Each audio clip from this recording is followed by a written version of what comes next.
भाजपा के नेता, वो इनके केंद्रीय नेता हों चाहे प्रदेश की सरकार में, ये सब लोग बौखला गए हैं।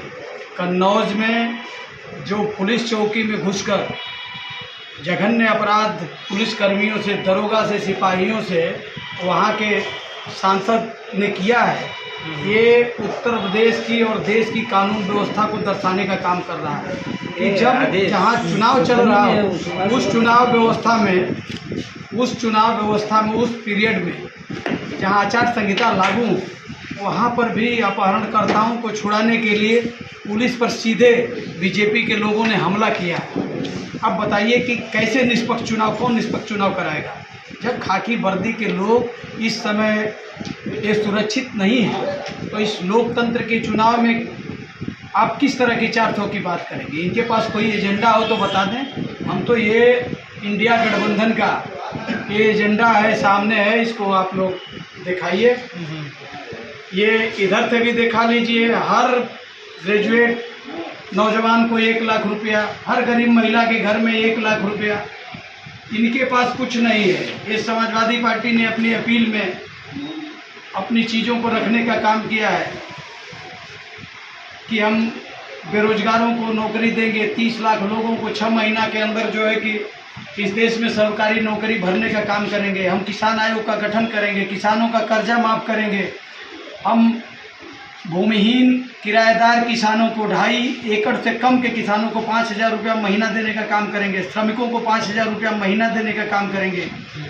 गरीबी रेखा से नीचे जीवन यापन करने वाली महिलाओं को 3,000 रुपया महीना देने का काम करेंगे। यज्ञवीर योजना को हम समाप्त करेंगे, जिससे सेना का मनोबल बढ़े, हमारे नौजवानों का सम्मान बढ़े। इन मुद्दों को लेकर इंडिया गठबंधन आगे बढ़ रहा है। इनके पास कहीं न कहीं सभी नेताओं का पेंशन होता है और सरकारी में जो भी हमारे आर्मी के जवान है पेंशन खत्म हुआ है। इसके लिए आप लोग क्या किया? जो है कि इसमें देख लीजिए, एक पेंशन, पुरानी पेंशन लागू करने का वादा भी है इंडिया गठबंधन ने और समाजवादी पार्टी ने अपने जो है कि घोषणा पत्र में ये इस बात को दर्शाने का काम किया है कि अगर इंडिया गठबंधन की सरकार बनती है तो फिर पुरानी पेंशन लागू की जाएगी। इनके पास कुछ नहीं है। ये बतावें कि 10 साल में इन्होंने क्या किया। ये लगातार दावा किया जाता है भारतीय जनता पार्टी की तरफ से कि जो योजनाएं हैं धरातल पे देखी जा रही है, चाहे वो आवास हो या शौचालय हो या गैस सिलेंडर हो, तमाम सी योजनाएं हैं जो चलाए गए हैं और धरातल को दिख रही है। इन्होंने धरातल पर 400 का सिलेंडर जो है 1200 को बिचवा दिया। यहाँ 5 रुपया का टमाटर इन्होंने 200 रुपया किलो तक, 150 रुपया किलो तक बिकवाने का काम किया। इन्होंने लहसुन और अदरक को जो है 400 रुपया केजी बिकवाने का काम किया।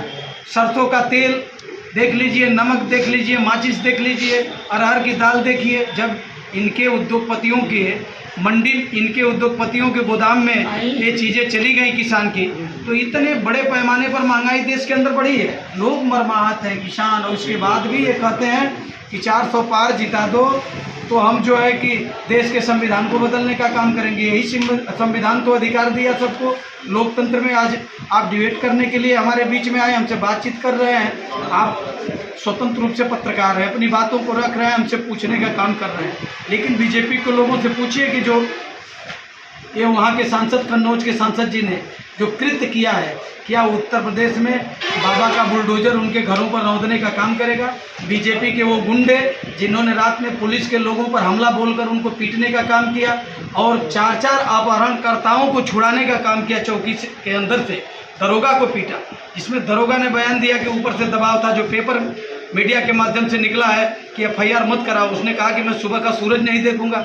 अब बताओ कि सेना का मनोबल इन्होंने तोड़ा, पुलिस का मनोबल ये तोड़ रहे हैं। लॉ एंड ऑर्डर पूरी का पूरा सरकार जो है, चुनाव आचार संहिता लागू है, चुनाव आयोग को संज्ञान लेना चाहिए, इस पर सख्त कार्रवाई करनी चाहिए, चुनाव आयोग को कदम उठाना चाहिए। और इन लोगों को तो ये न जनता माफ़ करेगी, न आने वाले समय में नौजवान माफ़ करने जा रहा है, न किसान माफ़ करने जा रहा है। ये हार रहे हैं। जो बसपा के प्रत्याशी हैं वो आरोप लगा रहे हैं कि एक तरफ माफिया, एक तरफ नकल माफिया। अरे ये समझ लीजिए, ठीक है, बसपा के तो जिस बात को वो कह रहे हैं उस पर मत जाइए। इस समय जो दौर चल रहा है, कौन क्या है सबके बारे में लोग जानते हैं। इस समय सवाल हो कि किसान के लिए आप क्या लेकर आए हैं, क्या एजेंडा लेकर आए हैं।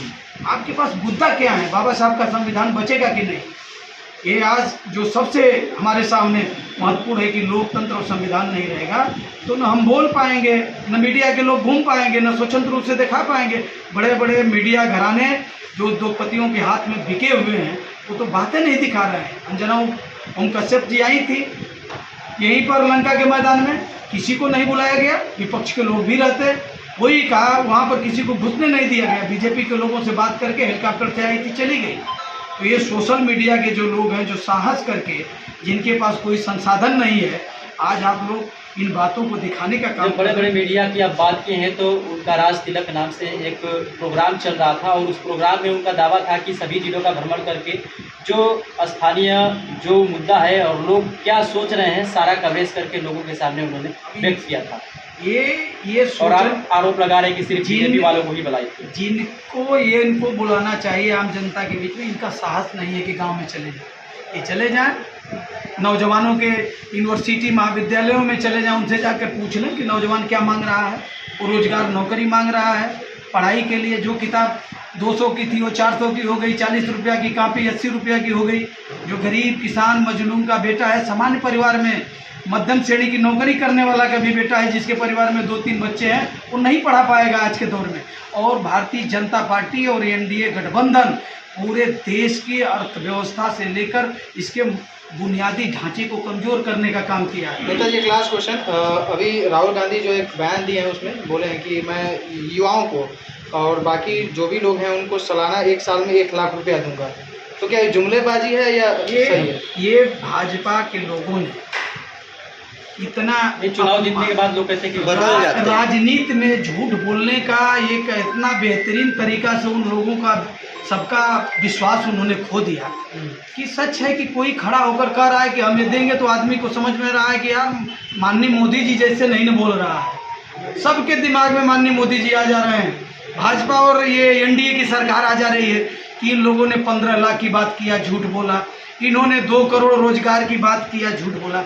लेकिन देश के लोगों को यकीन है, माननीय अखिलेश यादव जी ने कहा था कि उनके एजेंडे में नहीं था 18 लाख लैपटॉप, लेकिन एक बार में 18 लाख लैपटॉप जो झोपड़ी में रहकर पढ़ने वाले बच्चे थे उनके घरों को पहुंचा दिया। आगरा एक्सप्रेसवे उन्होंने बनाया, उनके घोषणा पत्र में नहीं था।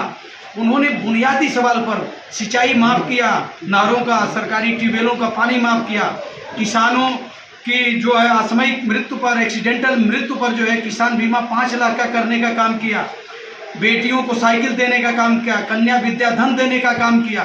सभी क्षेत्र में, वो टीचर की भर्ती हो, पुलिस की भर्ती हो, जेई की भर्ती हो, सहायक अभियंता की भर्ती हो, क्लर्क की भर्ती हो, उत्तर प्रदेश में बम्पर उन्होंने निकालने का काम किया, मेट्रो देने का काम किया, बहुत सा काम उन्होंने किया। इसलिए माननीय अखिलेश यादव जी पर और माननीय राहुल गांधी जी जो पूरे देश की 10,000 किलोमीटर की पदयात्रा किया है, उसको लेकर लोगों को विश्वास है कि ये आएंगे तभी जो है कि इन मुद्दों पर जो है कि काम हो पाएगा और इन लोगों का एजेंडा लागू।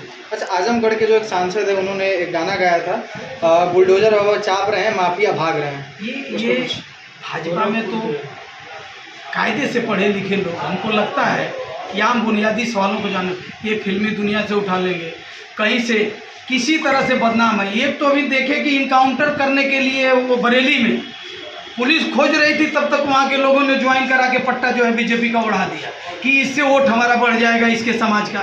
तो ये बीजेपी के लोग हैं, ये फिल्मी दुनिया से लाएंगे। उन्हें क्या बुनियादी सवाल मालूम है कि किन सवालों पर बात, रोजगार कैसे मिलता है, नौजवानों को नौकरी कैसे मिलेगी, कैसे अग्निवीर की क्या समस्या है, उन्हें पता नहीं है। वो कुछ भी बोल सकते हैं ये लोग। सरकार जो है ये देश और प्रदेश की सत्ता में मदान्ध इनके नेता अनाप शनाप का बयान देते हैं। उनसे हम लोग ये चाहेंगे कि बुनियादी सवाल पर वो सम्मानित, अगर माननीय मंत्री माननीय विधायक आ रहे हैं तो उन लोगों को बुनियादी सवाल, इनके प्रत्याशी भी ये कहें कि हम अच्छे योजनाओं को लेकर आए हैं, आपके लिए काम करेंगे। इनके पास कुछ है नहीं, ये झूठ बोल के थक गए हैं, जनता को गुमराह कर रहे हैं।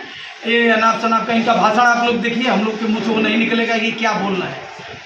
और हम चाहेंगे कि सब मीडिया, सोशल मीडिया, सब लोग हमें रोजगार और सबका सम्मान, लोकतंत्र, संविधान सुरक्षित रहेगा तो सबको मिल जाएगा। जी बहुत बहुत धन्यवाद।